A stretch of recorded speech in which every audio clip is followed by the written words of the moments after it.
Nakakapagod ang buhay, no? Hindi ka sigurado kung bukas masaya ka na, o bukas ganun pa din. Hindi ka sigurado kung bukas panalo ka na, o bukas talo pa din. Kakatapos lang ng isang problema, may nakaready na agad na isa pa.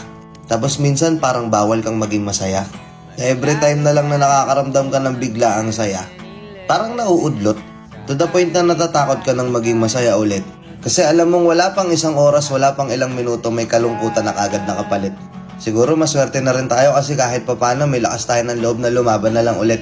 Ilang beses man tayong itulak pabalik, kaabante pa rin tayo ng paulit-ulit. Siguro barang araw yung mga taong minamaliit tayo. Yung mga taong walang tiwala at hindi naniniwala sa atin. Siguro dadating din yung araw na mapapatunayan natin sa kanila kung ano ba talaga tayo. Na kaya din natin silang lampasan. Kaya din natin silang sabayan. Alam ko napapagod ka na. Alam ko ikaw tong tinutukoy ko na to. Pero wag kang susuko ha. Let's go.